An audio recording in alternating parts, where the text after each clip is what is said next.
Hello and welcome. I'm Thomas Porteous and you're watching NewsX World. Let's take a look at some of the top stories. The Israeli army says Chief of Staff Lieutenant General Eyal Zamir has approved the main framework for a new operational plan in the Gaza Strip. The move follows a security cabinet decision days earlier calling for the seizure of Gaza City. A senior Iranian lawmaker says parliament is ready to withdraw from the Nuclear Non-Proliferation Treaty if the United Nations reimposes sanctions. His remarks follow warnings from European countries that they may trigger the UN snapback mechanism before its October expiration. Ukrainian President Volodymyr Zelensky will travel to Berlin on Wednesday to take part in a video conference on the war ahead of Friday's US-Russia summit in Alaska. European leaders plan to urge President Donald Trump to protect Ukraine's interests when he meets Vladimir Putin.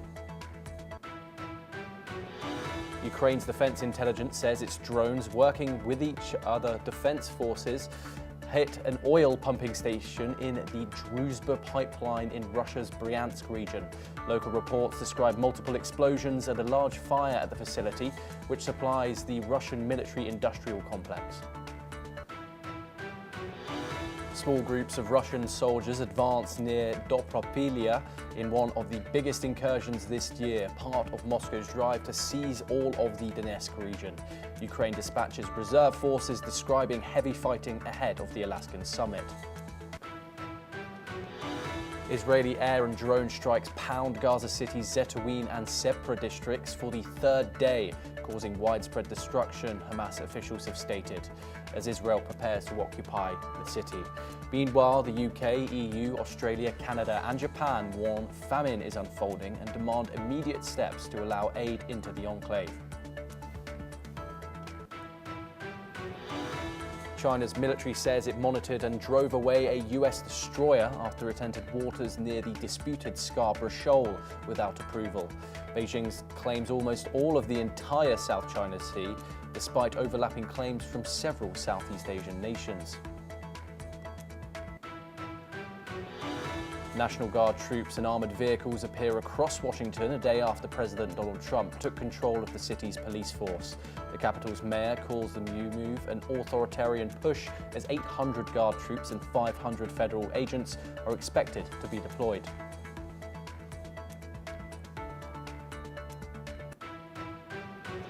We start in Europe, where Ukrainian President Volodymyr Zelensky will be in Berlin on Wednesday for talks with German Chancellor Friedrich Merz and video conferences with European leaders, NATO Secretary General Mark Rutte and US President Donald Trump. The meetings, set for 2 p.m. and 3 p.m. local time, come 2 days before Trump's Alaska summit with Russian President Vladimir Putin. European capitals and Kiev fear the talks could lead to territorial concessions to Russia, a step Zelensky rejects, calling instead for a ceasefire as the first stage towards peace. We're now joined by our guest. We move on. Apologies. European leaders and Ukrainian President Volodymyr Zelensky will hold a virtual meeting with US President Donald Trump just 2 days before Trump's planned summit with Russian President Vladimir Putin in Alaska. The talks, hosted by German Chancellor Friedrich Merz, will also include NATO Secretary Mark Rutte and leaders from France, Italy, Poland, Finland and the European Union. The aim is to present a united position and caution against any deal that might force Ukraine into territorial concessions. Trump has described the Alaska meeting as a listening exercise, but as previously suggested, both Kiev and Moscow would need to cede land to end the war, a stance rejected by Ukraine and its European allies. Zelensky says territorial issues can be discussed after a ceasefire and with security guarantees, warning that withdrawing from the eastern Donbass region would leave Ukraine vulnerable to further Russian advances. Later in the day, Trump and Vice President J.D. Vance will join a second call with European leaders, followed by a meeting of the Coalition of the Willing to discuss support for Ukraine in the event of a ceasefire. We're now joined by our guest, Jonathan Hoffman, who's a former Vice President of the Zionist Federation of the United Kingdom. He joins us live from London. Jonathan, thank you very much for joining us here on the programme. Given the conflict of interest here, mainly due to territorial possible cessation of territory in Russia and Ukraine, what outcomes is President Zelensky hoping to achieve from talks with Chancellor Merz ahead of this Trump and Putin summit, and also, of course, his other European allies? Good morning. Well, the Europeans hold very few cards on behalf of Ukraine in this dispute. The one card they do hold is they have frozen Russian assets. They have around $260 billion of frozen Russian assets. And it's conceivable that they could use that as a bargaining chip, threatening to withhold those assets from Russia if Russia doesn't give back the land that it's taken from Ukraine and make peace. But that is really secondary to what Donald Trump might negotiate in Helsinki on Friday. I think people are surprised that Trump is going ahead with this meeting. The Russian military has advanced into the Donetsk region, and there's no indication that Putin would be satisfied with the limited gains he's had so far. And Putin really, for Putin, this meeting in Helsinki is really a no-lose meeting. If he insists on prolonging the war, there's really not a lot Donald Trump can do, and Donald Trump would come away looking rather defeated, which that is something he really doesn't want. So I think it's unlikely that we'll get any progress on Friday in Helsinki, except possibly the outcome that both sides remain willing to talk. I think it's unlikely that Zelensky would come out satisfied from this week from Helsinki, and there's even talk that one of the conditions of Russia is that Zelensky should resign or should be made to resign. So it doesn't, in summary, it doesn't look hopeful for Ukraine this week. Well, obviously there is calls, Jonathan, and pressure from European allies on President Donald Trump to have Zelensky involved in these talks. Going into them, where do you see Donald Trump lying? Given the history, especially during his second term, of relations with the Russian president, do you see a possible change in stance and maybe a further warming towards the Russian president from the US president?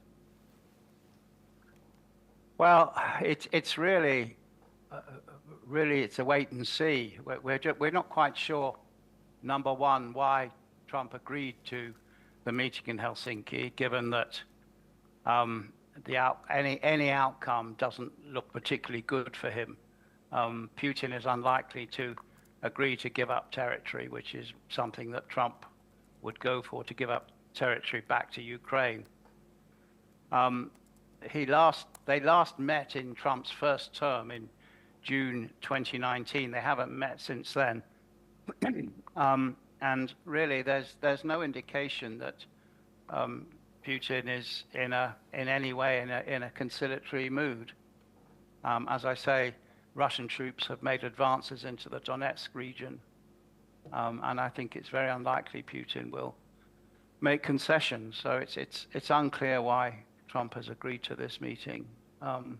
I think it's taken his advisors by surprise. It's all being arranged in Helsinki at very short notice. So we remain to see if things have changed. My sense is that nothing has changed, but I would be happy to be proved wrong. Yes, Jonathan, do stay with us. We have some further updates. Ukrainian President Volodymyr Zelensky has vowed not to cede the Donbass region to Russia, warning that abandoning the eastern territory would pave the way for a new Russian offensive. Speaking to journalists on Tuesday, Zelensky said Donbass serves as a springboard for future attacks and that giving it up under pressure would start a third war in Ukraine. He stressed the region's fortifications and terrain are essential to Ukraine's defense.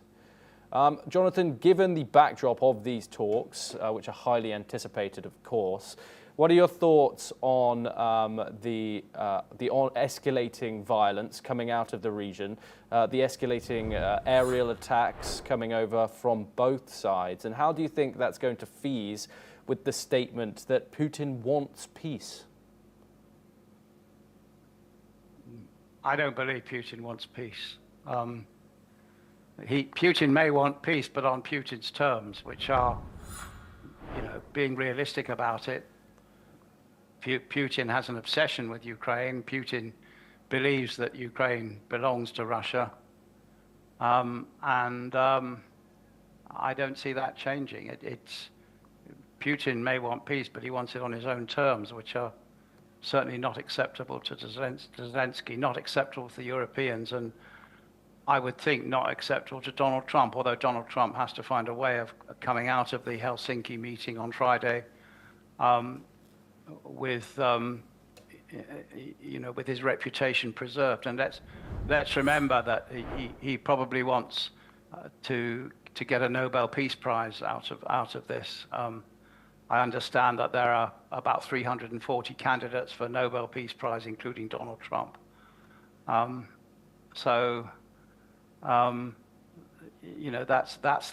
the outlook. I don't think that Putin genuinely wants to give any concessions to Zelensky. And he may want peace, but of course he wants peace. He doesn't want to see any more Russian soldiers killed, but that's secondary to his obsession with Ukraine and his desire to absorb Ukraine into Russia. Yes, Jonathan Hoffman, thank you very much for giving your insight on that. We now move on. Washington, D.C. is sharply reacting to President Trump's unprecedented move to take temporary control of the city's police department and deploy 800 National Guard troops. Here's what some of the Washington locals had to say. It's a joke. It's unnecessary. Really unnecessary. When it comes to the city, you have city crime, and as you looked at all the statistics, crime is really down. So it's really unnecessary.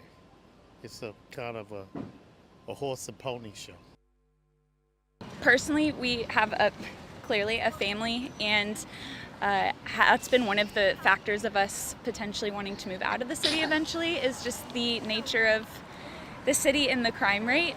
I know that it has gone down, but it's still very much a active fear in our life is navigating this area with our kids. So I'm hopeful that it will make a difference, but I would say it's a little bit of shock, just because if there's an issue with the law enforcement, maybe they should be trained differently or something like that. I don't think necessarily having other people take over their jobs is the answer. I guess it would just depend on their approach, really. I don't feel like DC is necessarily just naturally violent. I feel like most people have a lot of mental health issues that need to be addressed, more so than retaliating with enforcement or authority. I think what they need more so is someone who understands that mental health is an issue within our community. As per the presidential office, the 30-day federal takeover allowed under the Home Rule Act is needed to tackle crime, but city data shows violent crime has dropped 35% in 2024 and another 26% so far this year, hitting historic lows. Democrats call the move political theatre, while Mayor Muriel Bowser calls it unsettling, but says she'll use the extra personnel to further reduce crime. The troops, unarmed but with firearms close at hand, are joined by 500 federal agents in the crackdown. We are now joined by Asuma Katalka, anchor and correspondent, and she's going to give us a bit more insight into this unprecedented move by Donald Trump on the US Capitol. Asuma, what more can you tell us about this? Yes, Thomas, as we know, and you've talked about it, that in Washington, D.C., the capital of the United States, President Donald Trump has now issued a for the National Guard to be deployed. About 800 of them have already been deployed to Washington, D.C. And Washington, D.C. has an image of very high crime rate, as in 1990s inside of U.S. Washington, D.C. had the highest criminal record every year in 1990s almost, but now in 2025 it's not the top anymore. And although it is still considerably high if you compare to other big cities in US with around the same population, it's not the highest anymore. But a lot of people might still have this image of Washington, D.C. to be criminal capital and also the capital of the United States. And this, after President Trump declared this National Guard to be deployed in D.C., just after an hour, the 100th homicide took place in open street, just a mile away from White House.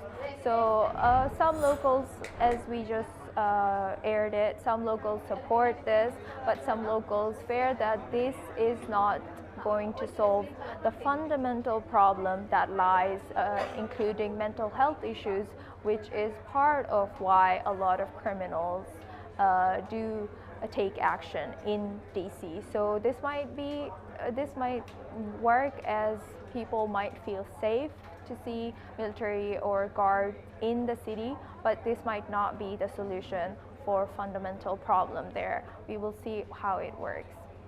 Yes, Asuma, thank you very much for joining us and giving us some context there.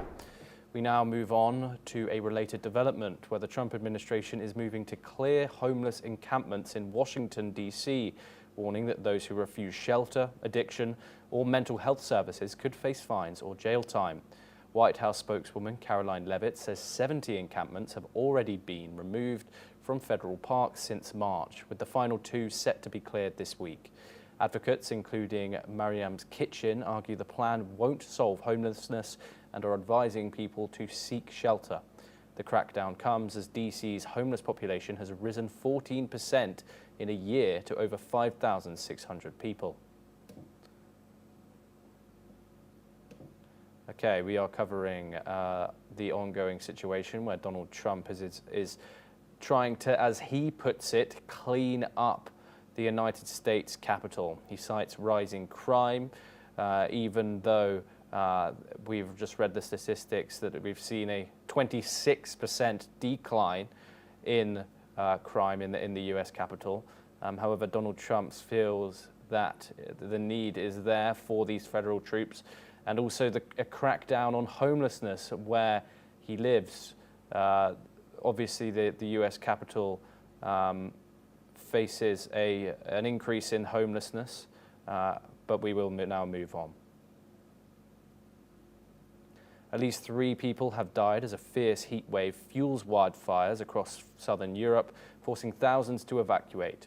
Red heat alerts are in place in Italy, France, Spain, Portugal, and the Balkans, with temperatures topping 44 degrees Celsius in parts of Spain and Portugal. In Spain, an equestrian worker died near Madrid. Nearly 4,000 people were evacuated in Castile and Leon, and 2,000 more in Tarifa. Portugal is battling major fires with help from Morocco. Let's listen in to what the residents have to say. Today we had an extreme event because, of course, of the extreme temperatures and winds that basically we had to face in Delvina.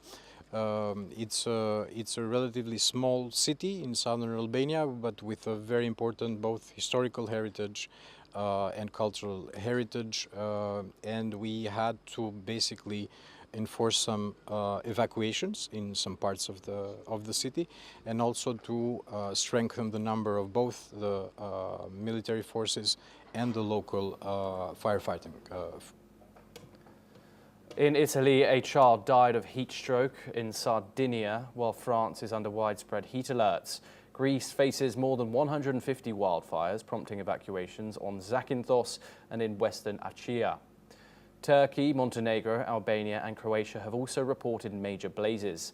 The UK is in its fourth heatwave of the year, while grass fires in London.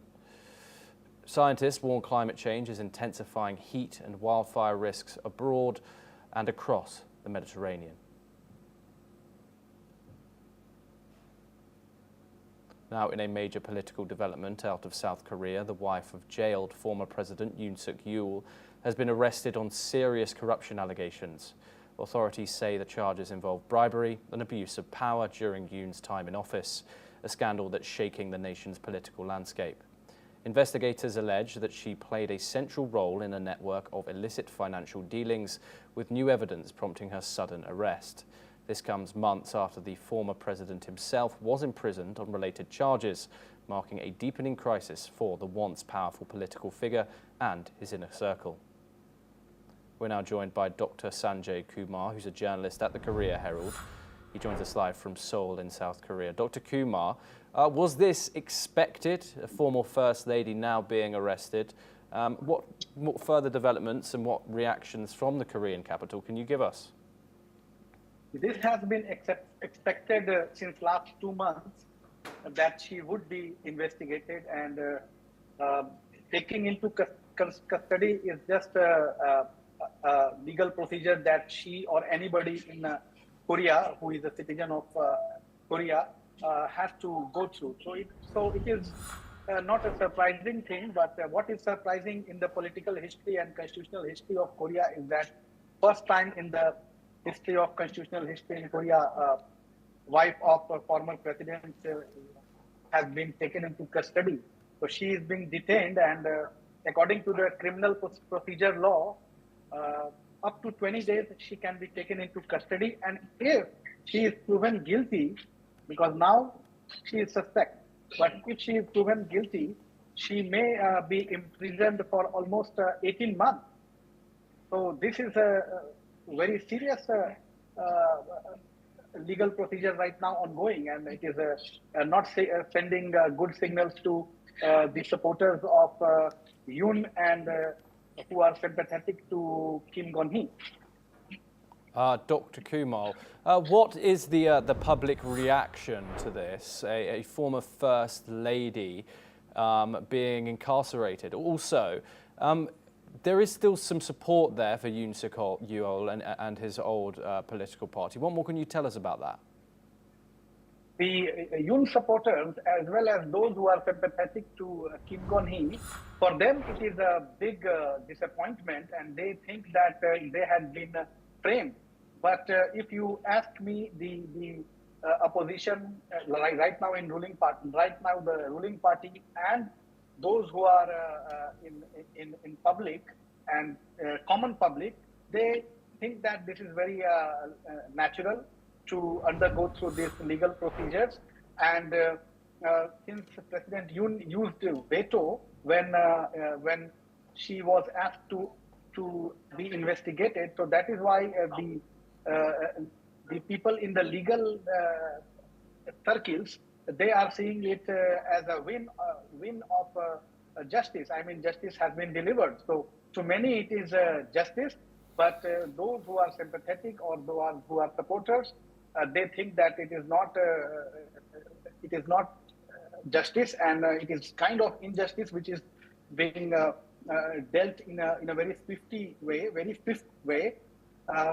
But overall, public reaction is not in the wait and watch mode, but seeing the justice being delivered.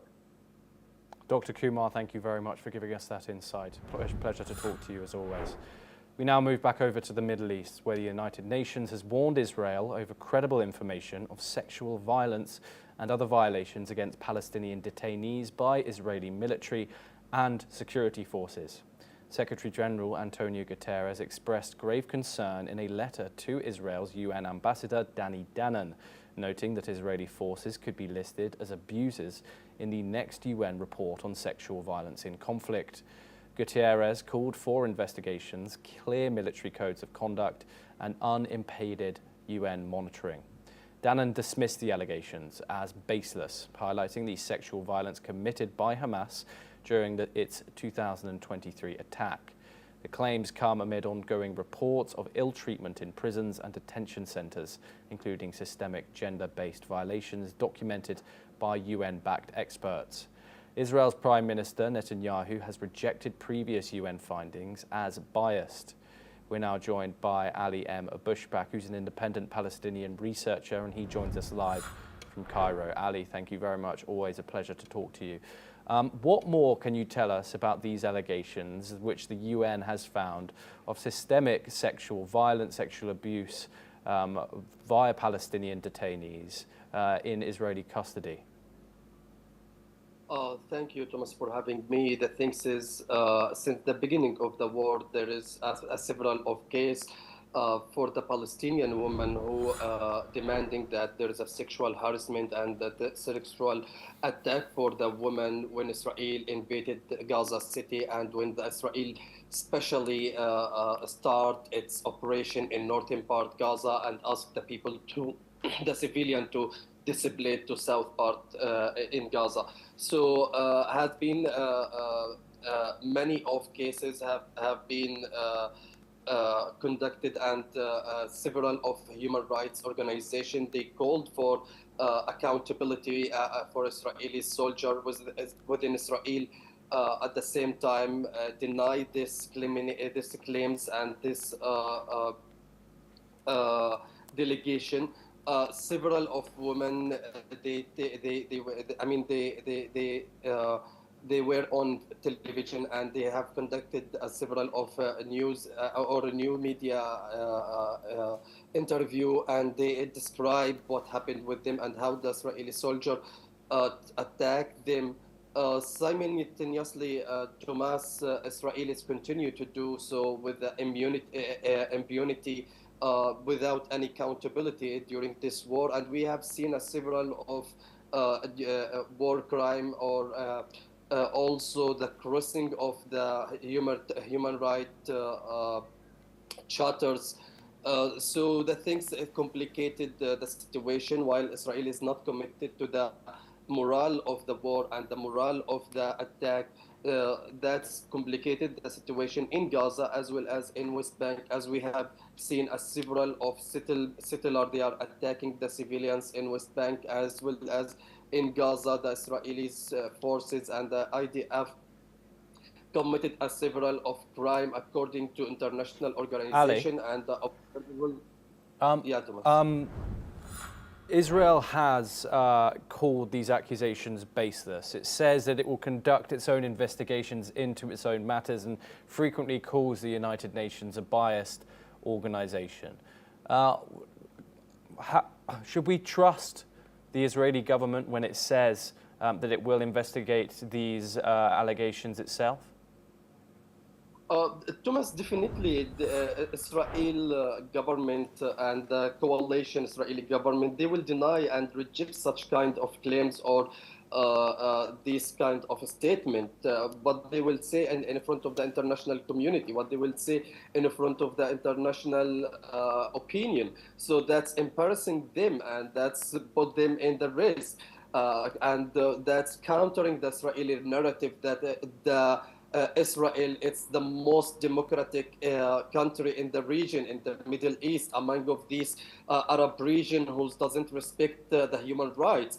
That's definitely embarrassed Israel. But we have seen the ugly face of the Israeli ministry on the media, and that's also frustrated of the Israeli journalists. They are always lambast Israelis ministry who's